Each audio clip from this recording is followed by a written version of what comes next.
अस्सलामुअलैकुम वरहमतुल्लाहि वबरकातुहू।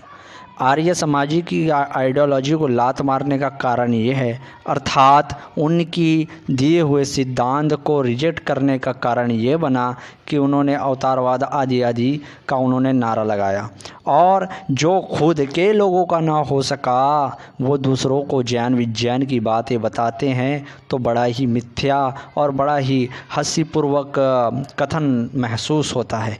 इस वजह से क्योंकि जो आर्य समाज जो इनको अपने आप को आर्य अर्थात हिंदू धर्म के ठेकेदार बताते नज़र आते हैं, पर हिंदू धर्म के मानने वालों ने इनकी कोई चीज़ ना मानी और इन्हें पैरों के नीचे रोंद के कुचल के अलग फेंक दिया, और आज ये पतन के दौर पे है।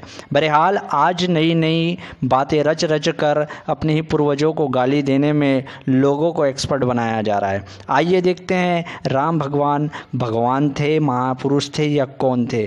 और बहरहाल आपको मैं बता देना चाहता हूँ कि गोस्वामी तुलसीदास जी की रामचरितमानस में यहाँ तक के राम जी का वर्णन कर दिया कि उनको ईश्वर और सर्वज्ञ आदि आदि बना बैठे और भगवान से भी बढ़कर दर्जा दे दिया। पर आर्य समाजियों की वाल्मीकि रामायण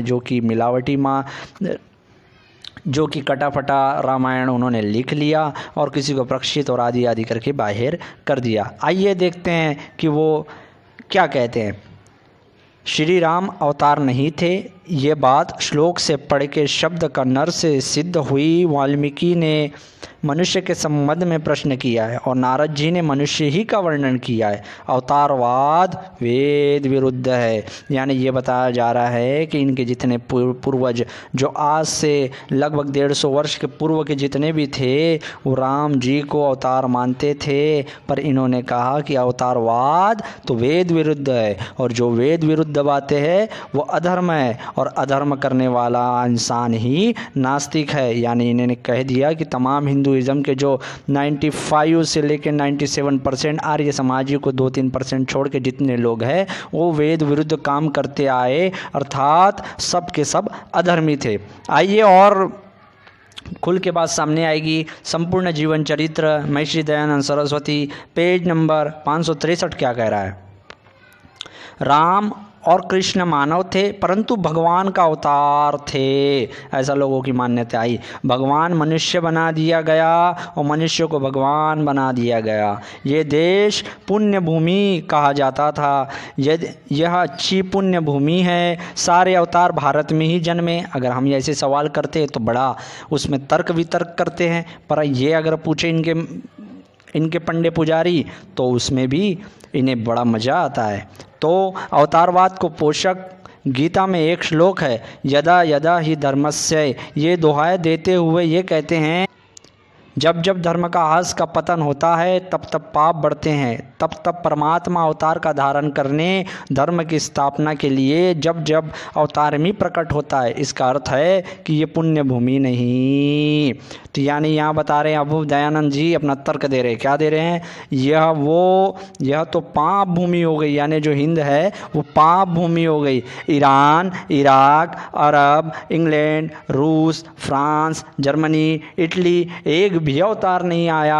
अमेरिका को पुण्य भूमि मानना चाहिए, भले ही वहाँ इस प्रकार के दुष्कर्म, अत्याचार, न्याय, उत्पीड़ना, क्रूरता का व्यवहार होता है, वहाँ किसी भी अवतार ने जन्म न लिया। ये सिद्ध हुआ कि अमेरिका धर्म की गलानी न कभी हुई ना अब हो रही है। यानी यहाँ तान करते हुए ये बता रहे हैं कि अगर पाप बढ़ने से ही अवतार जन्म लेते थे तो अमेरिका में जन्म लेना था, क्योंकि वहाँ तो इतने सारे पाप होते हैं। तो ये इससे ये सिद्ध हुआ हिंदुस्तान तो पाप की ज़मीन थी, अमेरिका पाप की ज़मीन नहीं। यानी पूरी दुनिया में अगर सबसे बेहतरीन जो ज़मीन है वो अमेरिका की हो गई दयानंद सरस्वती के मुकाबले। अब इसका उत्तर अगर हम इस तरीके से मांगते थे और देते थे तो उस पर बड़ा तर्क कुतर्क करते नज़र आते थे। और इनके पंडे पुजारी यानी गप्पा बाबा और दयानंद सरस्वती किरानी ने जब ये बात की तो बड़ा भाया। और 566 में क्या कह रहे हैं कि जो शूद्रों के साथ व्यवहार नहीं होता था, ऐसा नहीं होता था, वैसा नहीं होता था, और इतिहास के ऊपर काली पोतते हैं और इतिहास को ये बताते हैं कि आज इतिहास के वो पन्नों में से वो चीज़ हटाकर ये बताना चाहते हैं कि ऐसी कोई चीज़ इतिहास में घटी नहीं, पर इनके खुद लिख रहे हैं। आइए देखते हैं पेज नंबर 566।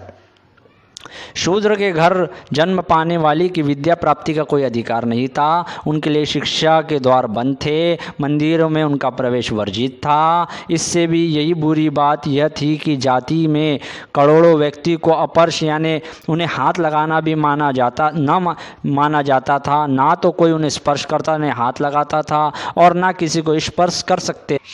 स्पर्श माने जाने वाले इस वर्ग के साथ अत्यंत मानवीय व्यवहार किया जाता था। इतना बुरा व्यवहार किया जाता था, यानी जानवरों से भी बदतर व्यवहार किया जाता था। अगर हम ये बताते हैं तो बड़ी चिढ़ लगती है और कहाँ कहाँ मिर्च लगती है और कहते हैं ऐसा नहीं वैसा। तो ये इतिहास साक्षी है और तुम्हारे खुद गप्पा बाबा ने ये चीज़ों को प्रकाशित किया है। बहरहाल ये तो उस वक्त नहीं, आज भी देहांतों गाँव वगैरह में आज भी यही व्यवहार होते हैं। बहरहाल इसी तरीके से और नए तत्वों के साथ मिलते हैं। इजाज़त चाहते हैं।